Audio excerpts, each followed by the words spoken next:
Hi, everyone. My name is Suzanne Hume, and I am the Educational Director and founder of CleanEarthForKids.org.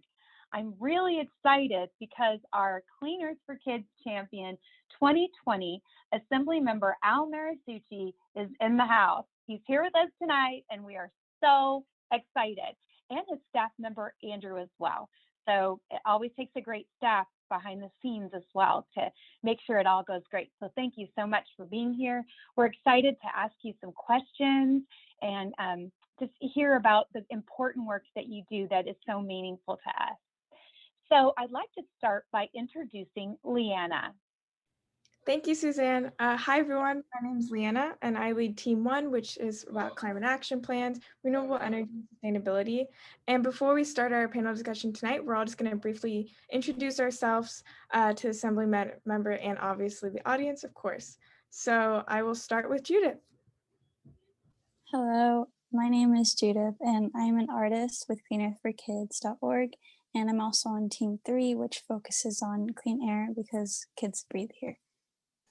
Thank you, Judith. Hi, everyone. My name is Anna. I work with Team 5 on pesticide research and also as a project manager providing support with all the ongoing projects here. I'm very excited to have Assemblymember Muratsuchi on and for our panel discussion tonight. So I'll lead it to John Williams. Hi, everyone. I'm John Williams. I'm in Pennsylvania rather than California, but I'm still committed to keeping our earth clean. And I'm working mostly on carbon taxes, the economic and social effects of climate change and stuff like this. So yeah, I'll give it off to Jonah. Hi there, I'm Jonah. I am also on the East Coast right now, but I am from San Diego, and I work on Team 4, which is working to protect clean water in our oceans and streams and lakes and rivers. Hello, my name is Darren. I go to UCSD studying molecular cellular biology, and I'm part of Team 3 and 5 on pesticides and clean air. And thank you for having us. So yeah, next we can have the other Darren. Hi everyone, I'm the other Darren. I'm an applied math major at UCLA, and I work primarily with Team 5 on pesticides. Hi, I'm Cheyenne, and I work on Team 2 to help with saving wildlife. Thank you, Cheyenne, and thank you everyone for introducing yourselves tonight. And also a big thank you to Assemblymember Al Muratsuchi for sponsoring and co-sponsoring many important bills to protect our climate, clean air, water, our oceans, public health, racial, social, climate, and environmental justice, and for being on and leading important committees for the state of California. Our youth and interns would like to say thank you and also ask you some questions tonight. And we know your time is valuable, so again, thank you for joining us tonight. Oh, thank you for having me. I will briefly of course. I will briefly let people know about us as an organization. And of course, we have more information on our website at cleanforkids.org. We have 6 teams, and social, racial, climate, and environmental justice are foundational to all what we do. As you can see on the slides, the 6 teams include things like climate, protecting plants and wildlife, clean air, clean water, stopping toxic chemicals and pesticides in our schools, and zero waste and no plastic. We welcome students watching to earn community service by taking notes, creating infographics, art, music, video clips, poetry, and so much more about what you learned tonight. More information, again, is on our website at Clean for Kids. We also have intern and volunteer applications on our website. We invite students to participate in our contests and everyone to participate in our challenges. Our contests and challenges page is also on our website, and you will see a variety of contests that like art, writing, music, poetry, dance, STEM projects, infographics, presentations, and so much more. We also have a poetry contest and so much more like music and video clips and writing stories about protecting our air, water, land, health, animals, and forests. So with that being said, I'd like to introduce Judith. Thank you, Leanna. Hello, Assemblymember Al Muratsuchi. We are honored to have you with us. We want to award you as a CleanEarthForKids.org Champion 2020, and thank you for working hard to pass important bills that protect the air we breathe, the water we drink, the oceans we love, and the public lands from toxic chemicals, pesticides, pollution, and offshore drilling. To thank you for all you do to protect our environment, children's health and public health, public education, renewable energy, and working for environmental justice. I drew this hand for you that will go in our book called These Are the Hands, Racial, Social, Climate, and Environmental Justice Heroes and Everyday People Working to Make a Positive Difference. Thank you on behalf of our youth board, interns, volunteers, consultants, and our board of directors. We study your bills and work for change. Hello, and thank you, Assemblymember Muratsuchi, for saving lives and protecting the air that we breathe. We appreciate the bills that you write and work to pass to protect our health and our planet. My name is Elijah, and I'm on Team 3 Clean Air. And Team 3 works to protect clean air and stop air pollution and stop and reduce exhaust from idling of cars, trucks, and ships, because kids breathe here and we must protect our future. And I have asthma, and clean air is very important to me because of that. And asthma is one of the #1 reasons kids miss school, and the third leading reason kids under 15 are hospitalized. Clean air should be available for all people, regardless of where they live, but many children are breathing polluted air because they live next to highways, power plants, or factories, and they have no choice but to breathe the polluted air and smoke in wildfires and campfires or someone else's fireplace. Environmental justice is racial and social justice. And thank you for your many bills to protect the air. Everyone, regardless of their zip code and where they live, should have clean air and the opportunity to have clean, renewable energy instead of being exposed to fossil fuels. And thank you for passing bills to allow rental properties to have electric charging stations for electric cars, because car exhaust is toxic and many children live near busy highways or idling cars and trucks. And now I'd like to introduce Anna. Thank you, Elijah. Hi, everyone. I'm Anna, and again, I'm a project manager working on teams 3 and 5. Thank you to Assemblymember Muratsuchi for your important work on the many committees in California, including the Committee on Environmental Safety and Toxic Materials. And so the committees you serve on are very important to us.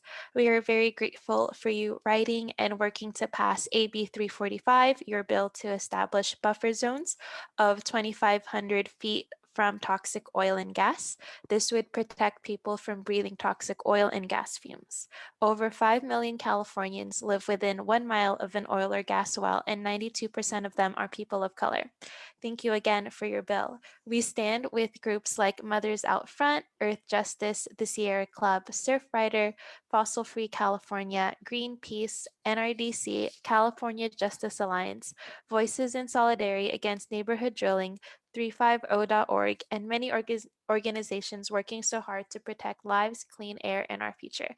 Assemblymember Muratsuchi, if you could please introduce yourself and talk about why establishing buffer zones from oil and gas and passing AB 345 is important to you. That'd be wonderful. Thank you. Thank you so much to each and every one of you for welcoming to your group here. I'm so touched and inspired that all of you, are starting at a much younger age than I did in my activism, in my desire and my efforts to make a difference in our world. And so I want to thank each and every one of you for committing yourself to making the world a better place and making a difference. Elijah's presentation talking about his asthma, it reminded me of how I suffered childhood asthma, and I was one of those that was hospitalized for my asthma. But in my case, I can't. I'm not sure what was caused by, but I think it was probably perhaps more genetic than environmental. And the reason why I say that is because I had the privilege of being born and raised on a beautiful tropical island, the tiny island of Okinawa, my father worked for the U.S. Army, and he was stationed out in Okinawa. And so, I when I didn't have asthma, I got to learn to love the beaches and the oceans of this beautiful island, and that's really where my love for the environment and my commitment to trying to save the world from the effects of climate change really comes from. I mean, whenever I think about how climate change is affecting the things that I love, I think about the beautiful ocean and that I swam in as a kid when I would see like brightly colored coral and the blue tropical fish that's swimming in the coral. And when I hear about how with climate change, how our ocean is getting warmer and how it's getting more acidic, and how the coral beds all around the world are dying, that to me like really brings it home to my heart in terms of how how I connect my work now to my first true love, my love of the ocean when I was a kid. And so I hope each and every one of you have that you're coming from a place of love in your work, because I think that's ultimately what's going to sustain you over the long run.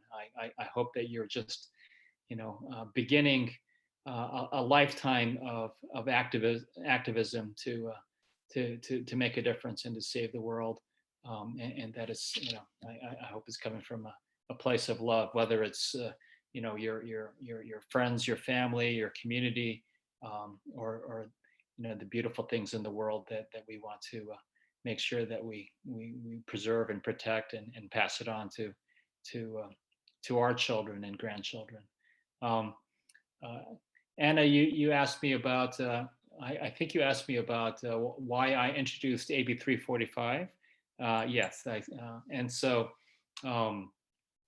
this bill, my first encounter with this issue was when there was an oil drilling proposal in my district. I represent a coastal district in Los Angeles County, and there was an oil drilling proposal in one of the cities that I represent that was near schools and parks. And there was even though there was a ballot proposal to whether or not to allow this oil drilling to take place in this community, and the community of Hermosa Beach in the South Bay of Los Angeles. And the campaign was bankrolled by this big oil company, and they were outspending the opponents like probably by 9-1. And yet the people of this tiny community of Hermosa Beach, they turned out overwhelmingly to reject this proposal to drill in the backyards of families and near schools and parks. That was it was such an inspiring campaign for me. It really shows that regular people can go up against these big oil companies and fight to protect their families, their schools, their parks, and they can win. When the people come together, dedicated to a cause, you can win. You can win against these powerful financial interests. You can win against these powerful oil companies, to make a difference in your community. And so from that initial experience, I learned about how too much of this oil drilling takes place again in the backyards of low-income communities of color, primarily Black and Brown communities in Los Angeles County and Kern County throughout the state of California. And that's where I really took this fight on with my bill, because I wanted to remind people that fighting for our environment it's not just about fighting for to save our planet by fighting against climate change, but it's fighting against the pollution that's happening, right in the backyards of people that for too often, they get dumped on with all this air pollution, water pollution, and it's not as nebulous as whether the polar bears are dying or whether the glaciers are melting, but it's whether my kid brother is going to have to suffer from all this air pollution coming from the oil drilling happening next door, and that it's going to give my kid brother asthma. It's and so I think in our efforts to fight for a clean earth, we need to think about the global as well as what's happening in our backyards, and that was my big part of my motivation to fight for AB 345. That's awesome. Thank you so much for sharing that. We're Yeah, so excited to learn more. And also, sorry, I was wondering if you had any words for us of ways that we can help with like these endeavors. Yeah, no, again, I mean, you're so far ahead of me in terms of your starting your activism. For me, well, maybe it's about the same time. I really got started when I got to college, and for me, my original motivation in getting involved in activism as a student activist, I was to focus more on issues of civil rights and issues of discrimination, and to be perfectly honest, this was back in the 1980s. The fighting for the environment was not one of my priorities back then. I mean, back then I used to think that environmentalists cared more about trees than they cared about people. But what really changed my attitude and my focus on and my commitment on fighting for the environment was climate change. As we started getting more and more evidence and raising our awareness of this global crisis of climate change, and how what's happening to our planet, what's happening to our environment is really going to devastate the lives, especially of communities of color, all over the world, as much, if not more so than many of these other important civil rights issues that we raise. That I learned that fighting for the environment, fighting to protect our Earth, it's not just about the trees and the glaciers and polar bears. It's about people, and so I hope that you continue what you've already started by being part of this wonderful organization to continue to make a difference. You're only getting started, and I'm so hopeful, for all of you as you continue on your road toward making a difference. Thank you so much. Thank you very much for sharing that. So thank you for answering my question, and also a shout out to California Attorney General Javier Becerra, who went to court to protect California's environmental laws and regulations. Thank you for fighting for us. And now I'd like to hand it off to Film Darren. All right, thank you so much, Anna. And like everyone else, I'd like to give a big thank you to Assemblymember Muratsuchi, just for all of your important bills and work. It gives us a lot of hope and inspiration for our futures. I just have a few comments, and then I'm going to ask some questions about pesticides. And I understand that not all of the questions may be answered today, but we're hopeful that we can be a part of the solution. So to begin with, all of us at Clean Earth for Kids are deeply concerned about people in the US and in the world, infants, children, students, farm workers, people with lung conditions and other illnesses, and seniors being exposed to toxic pesticides that are used all over in schools, neighborhoods, agricultural fields, and on our food. Our founder, Suzanne Hume, was poisoned by pesticides, and that's one of the main reasons why CleanerForKids.org was started. And, we've been following the work of medical doctors, scientists, and professors, and used databases from Pesticide Action Network and others to discover a lot of this information. We've discovered that numerous very toxic pesticides used here in the US and California are banned in many other countries, including China, Saudi Arabia, Brazil, the European Union, Canada, and all over the world. And then looking at these countries and then comparing them with ourselves, we were shocked that the United States does not use the precautionary principle like Europe and others. We were so surprised that very toxic pesticides are being used in California and the rest of the United States that are not used in these countries. Weekly, we look up the main ingredients on the list provided by the California Department of Pesticide Regulation, or CalDPR, of proposed new pesticides, and we usually find new ones every time. This list is never ending. There is not enough staff at CalDPR or other California EPA departments to do the work needed to protect our health, and this is probably due to a lack of funding. We are also concerned about pesticide drift. As many of you know, pesticides can float through the air and destroy lives, crops, vineyards, bees, our environment and our health. We deeply appreciate your bill, AB 468, and we're heartbroken that it didn't pass. The original bill would have protected kids from toxic pesticides from being used in our schools. Then it was amended to only ban glyphosate or Roundup, and we were very disappointed that this did not pass either. Also, last May 7th, Governor Newsom sent a letter requiring buffer zones of 1/4 mile to protect children from toxic pesticides poisoning us while they were home during COVID-19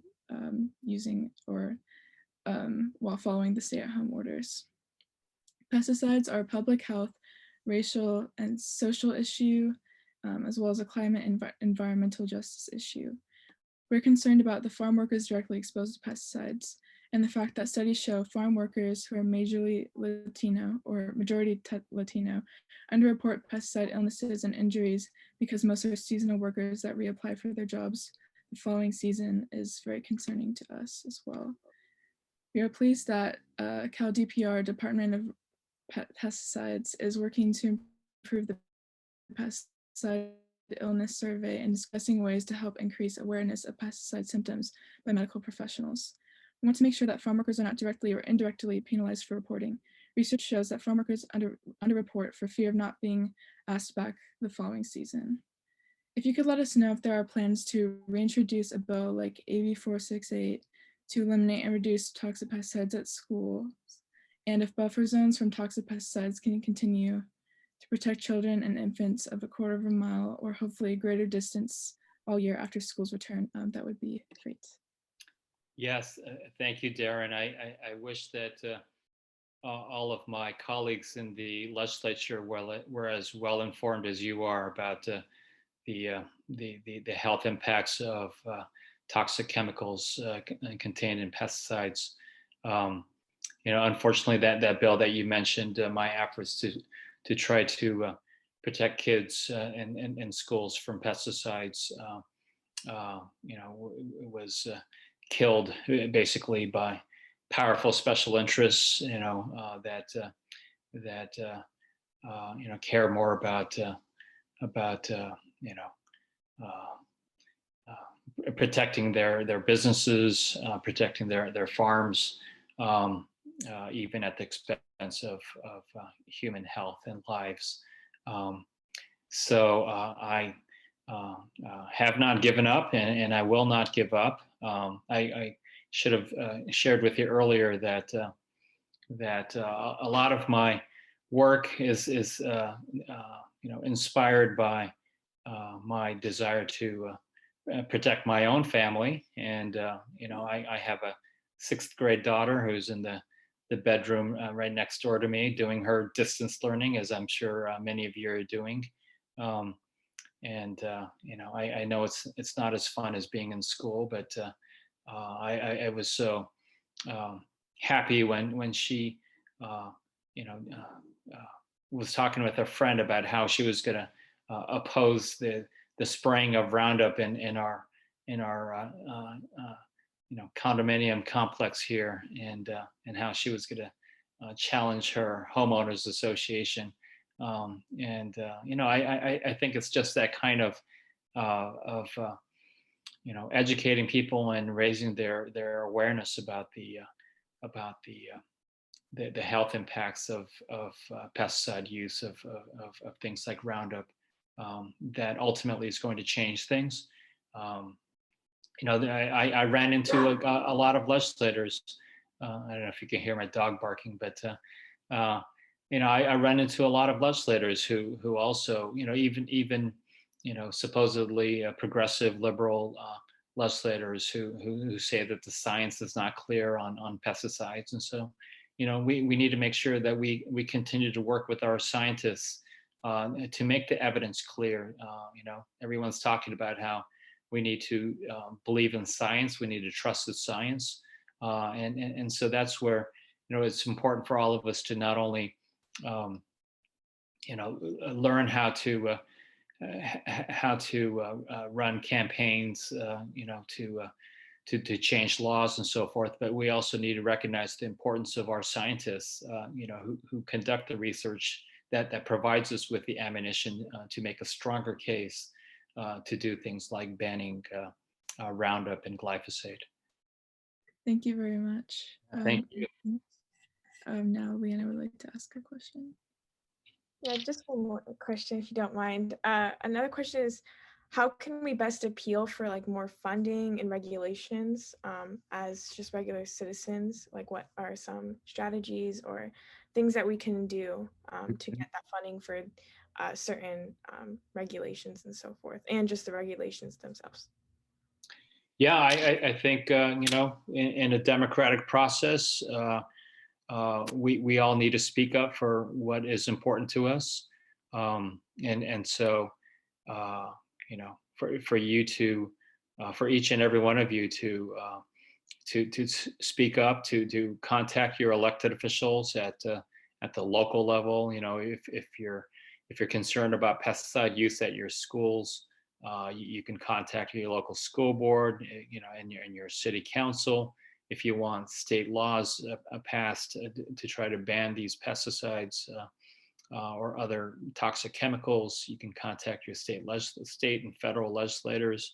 I don't want to miss this opportunity to encourage all of you to consider running for office yourself. I mean, I continue to be inspired and amazed by so many young legislators like Alexandria Ocasio-Cortez and others who, at such a young age, they have made a difference.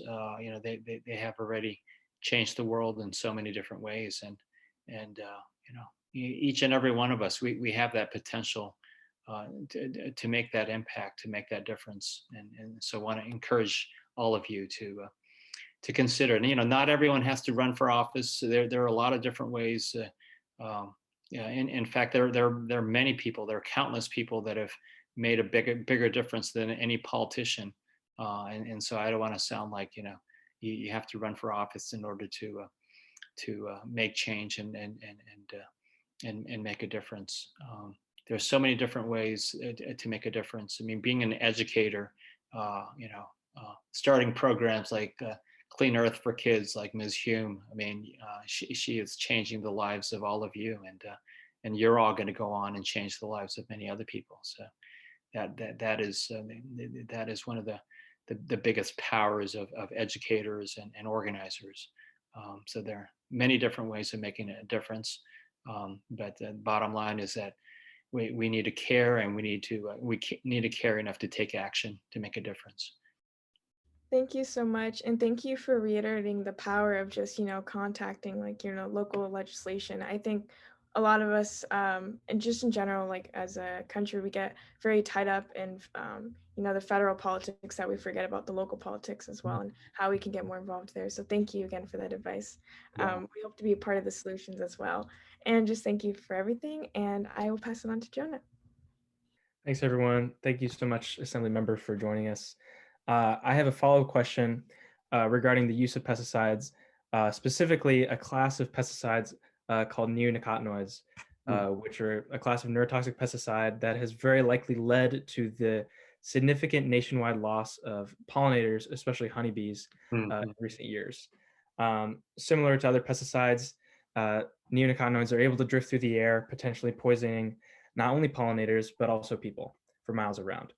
And for these reasons, they've been banned in many other countries, notably all of Europe. And recently, many legislators have proposed potential solutions to this problem of unsustainable farming and pesticide use. Notably, we saw that letter from Governor Newsom talking about more sustainable farming methods, and also President Biden has said recently that they're researching how farmers can sequester and absorb carbon from the atmosphere to combat the release of greenhouse gases.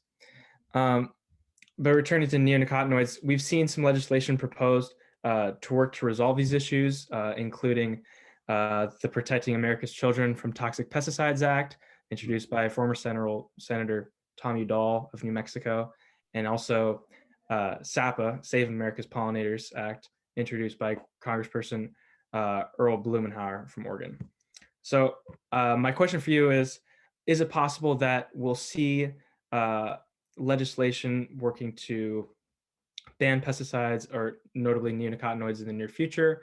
Are you hopeful that California will be able to reduce the amount of these pesticides used in the near future? And what actions can we take to support these efforts? Thank you. Yeah, thank you. I'll have to look into this. I've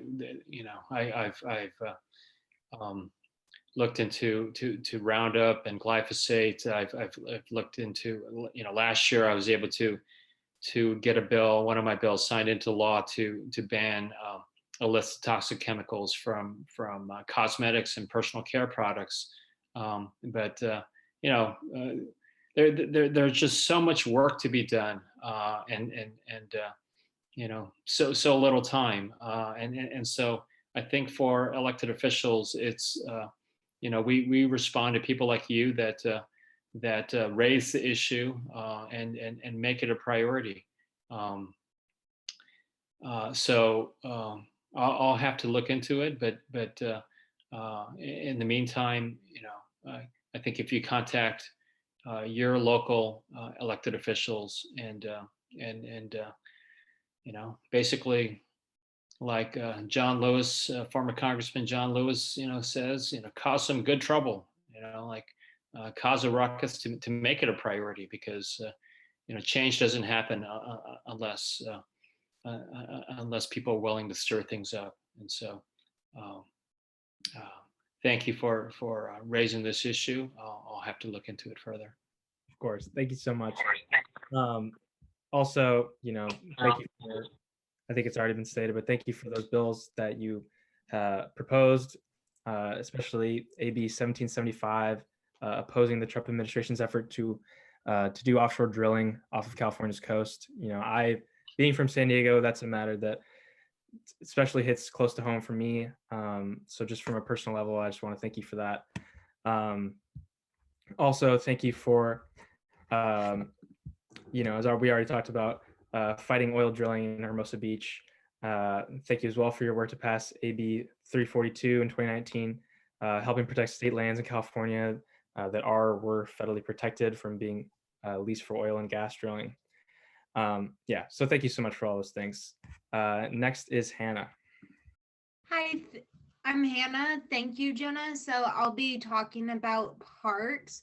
Thank you, Assembly Member Muratsuchi, for serving the committee on water, parks, and wildlife, water resources, flood management, fish and game, parks and recreation, and wildlife.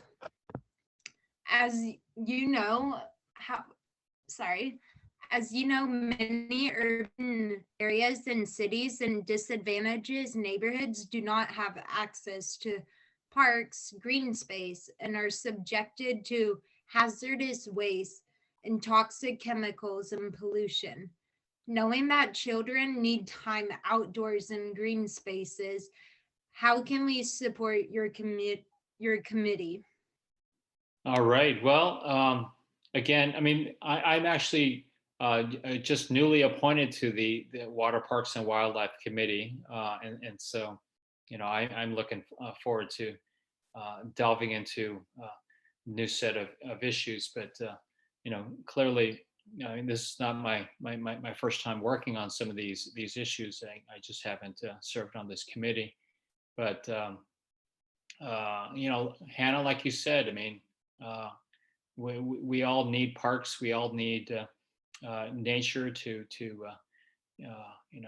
for the emotional, spiritual benefits of being immersed in nature. I mean, I know for me, and for my daughter, I try to take her to the beach and swim in the ocean as much as possible, because I call it my therapy during this pandemic. To get in the water and to recharge our batteries. And so, Hannah, like you said, I mean, parks, wildlife, it's a critical part of our spiritual, emotional well-being, and I'll keep fighting to make sure that every kid, every family, every community has access to these wonderful things that give us so much sustenance. So thank you. Thank you. And then I have another question. What is your favorite part about your work with water, parks, wildlife, and what is your favorite animal? Okay. Well, I think I've talked already about my first love being the ocean. Starting as a kid when I was snorkeling in the ocean. And here I am now. I'm 56 years old, and I still love swimming and surfing in the ocean. So that's my favorite. I guess it wouldn't be a park, but my favorite outdoor activity. And your second question was what my favorite animal? Yes. Okay. Well, I guess my daughter would kill me if I didn't say that it's our dog, Teddy. Yeah. So we have a nice little rescue dog of ours that has become a part of our family. And then we are doing a Protect What You Love contest, and that would be with Shanae, and she will share that later. And then it is my goal to become a park ranger or game warden. Recently, President Joe Biden signed an executive order to create a civilian climate corps,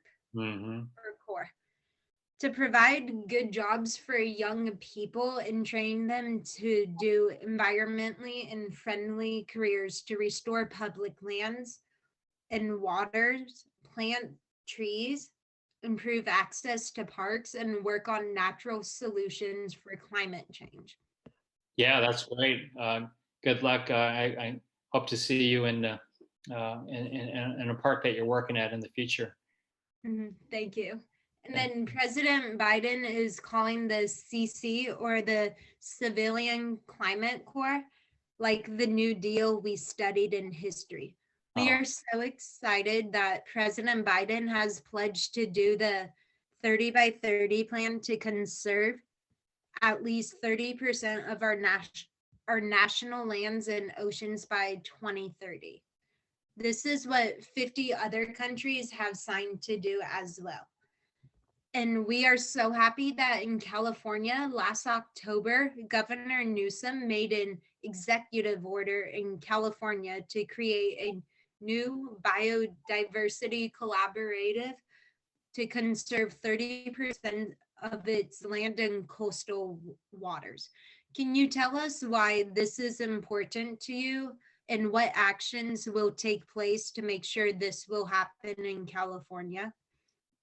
Well, I think it's like I said before, not only important to make sure that we have the the open space, the wildlife, the nature to not only sustain us now, but for generations to come. Yeah, I know that all of us recognize that time is running out for us to reverse the course of climate change, and so we need to keep pushing on all fronts to make sure that we don't destroy this beautiful planet that we live on. Thank you. And here is Darren. So I want to talk a bit more about air pollution. So recently, the federal employee from the Forestry Service resigned due to low wages and exposure to cancer-causing smoke from wildfires. And last year, park rangers across the country told us last year that being constantly exposed to the smoke from recreational campfires was the worst part of the jobs and is harmful to their health. We realize that some people may need to build fires for basic survival, but when people gather in warm temperatures to build a fire for fun, it seems they must be unaware of the harmful effects of breathing wood smoke. We are starting an educational campaign about the harmful effects of breathing wood smoke, and we want to ask, what advice do you have for us? Because we want to protect park rangers, the Hannah families, and people from smoke. Yeah, I think it comes down to doing what you're doing now, which is educating people, including me. I mean, I just read an article recently in the LA Times about new evidence, new studies showing, all not only all the toxic chemicals that are emitted from all the wildfires that we've been seeing in increasing frequency and severity in the state of California, but also that a lot of the wildfire smoke contains microbes that on top of the toxic chemicals from homes burning and all the the toxic materials that are burned in wildfires, but also these living organisms that are spewed all over in the course of wildfires, all the smoke spreading for hundreds of miles, of course not only in California but across the country. So unfortunately we're just learning more and more about not only the smoke coming from wildfires, but as you're pointing out, some of the dangers of wood smoke that we can be using in campfires and in our fireplaces. And so more education, more awareness is what it is needed to make change. So thank you for sharing this with me. Thank you, Darren, and thank you, Muratsuchi. So I'm going to shift topics a little bit since you mentioned earlier that a lot of what you do was inspired by climate change and how climate change is really meaningful to you because of the impacts it has on humans as well. And this is becoming more relevant as especially like President Biden recently mentioned how climate change was a threat multiplier because, it does much more than just raise temperatures and cause extreme weather. It also threatens our access to food, like food, water, and so much more. It's a very intersectional issue. Mm-hmm. And so we want to of course, we want to stop burning fossil fuels and take effective climate action, but we also must stop pollution and systemic racism as well. These issues are really integrated to that. And as Elijah said earlier, environmental justice cannot happen without racial and social justice.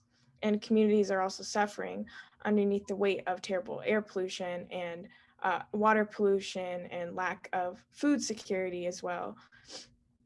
I know that President Biden just added environmental justice on the agenda of every agency, including the Department of Justice, and created Justice 40, which requires 40% of the benefits of climate-related spending to serve disadvantaged communities, which is great, and we're eager to learn more about that.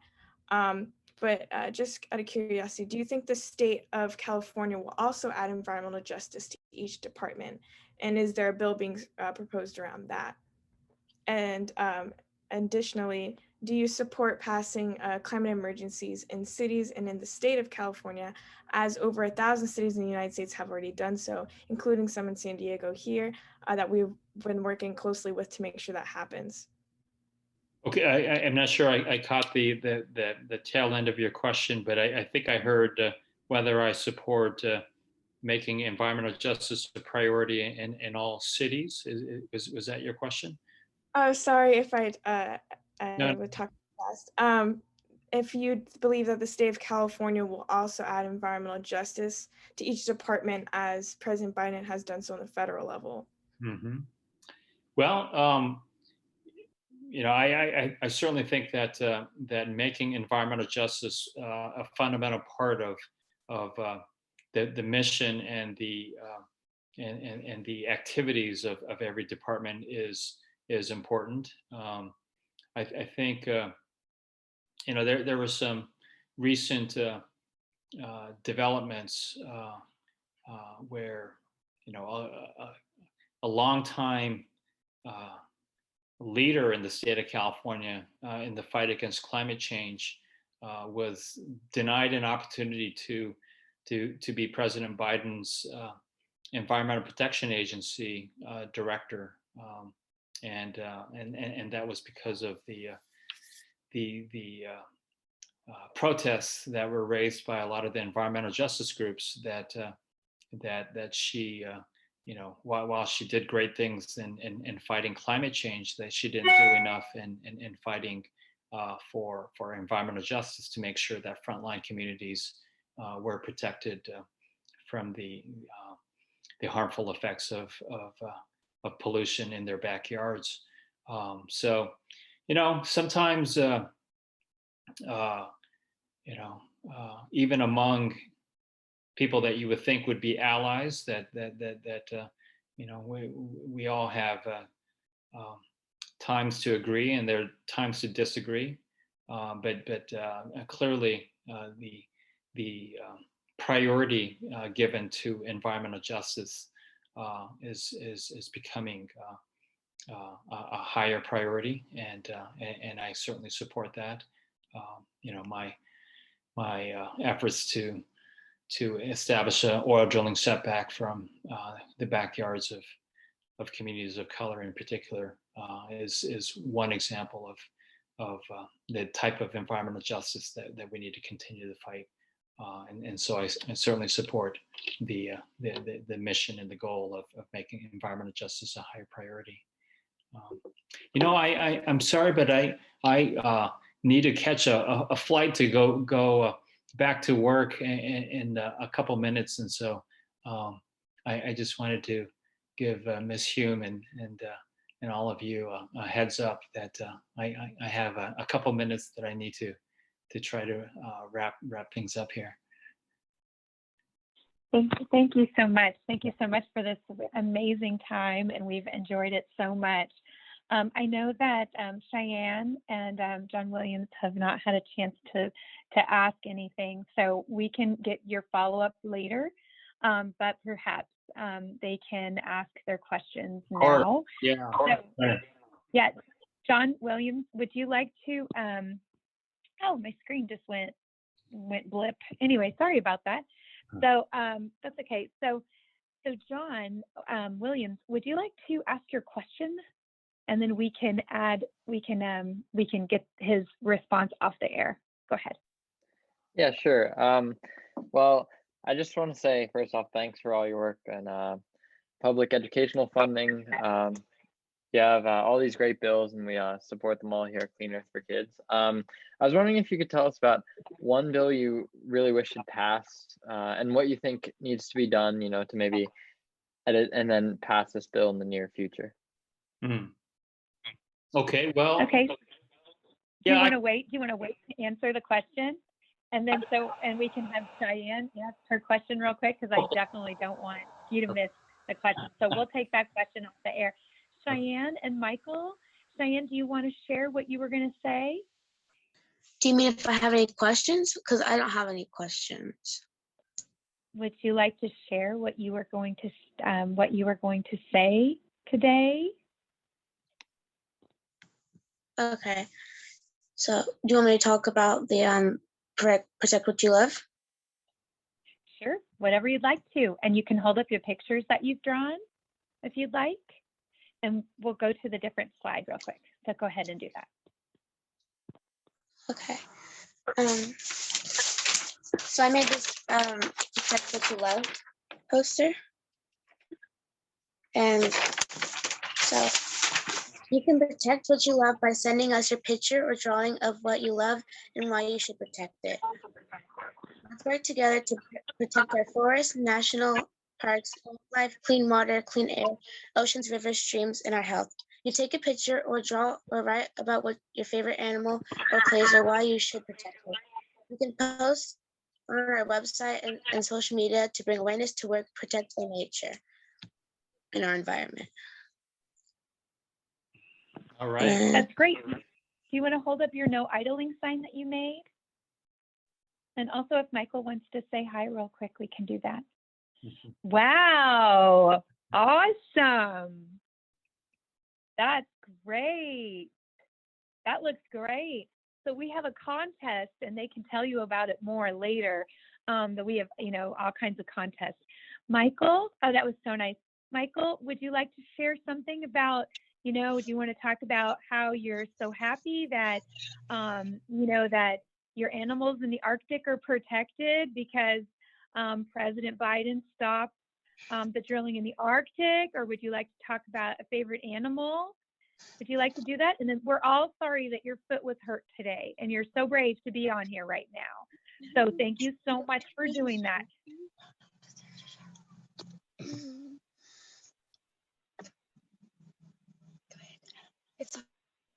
Hi, Michael. Hi. How you doing? Good. Okay. Did you have something that that you wanted to share? I was going to say thank you for the thing.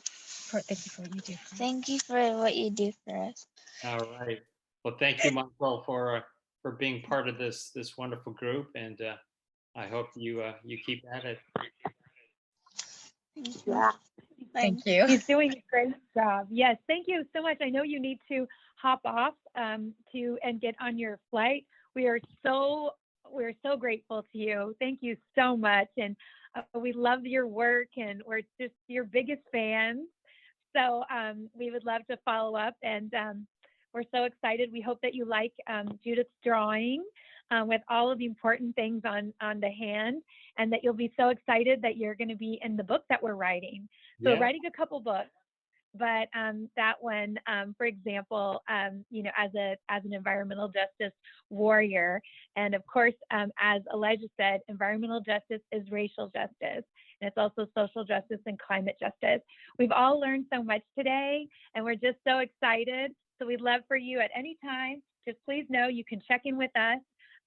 We're here, and we're standing with you and behind you. And you're also welcome to show your daughter our website, and she's welcome to join our contests and hang out with us. We have panel discussions. Next week, we actually have Environmental Health Coalition employee person, what we want to say, warrior, I guess I should say, environmental justice warrior, Jorge will be here. And their, Environmental Health Coalition is also a CARB recipient, can't speak, CARB recipient as we are. We don't have a staff. Nobody takes any salary or anything. We're all 100% volunteers, but we were able to win a grant from the state of California, almost $100,000 to plant trees in school districts, get supplies, and post no idling signs with kids' art. And at the bottom, it says cleanearthforkids.org. And so they can have resources. Okay. So yeah, so it's just a labor of love. And we have, so happy to have everyone here. So thank you again so much. Thank you. And we look forward to talking to you. Yeah, and thank you, Andrew, also. Take care, everyone. Thank you. All right. Thank you. Thank you so much. Be safe. Safe flight. Bye. Bye-bye. Bye-bye. Thank you, everyone, for all you guys do.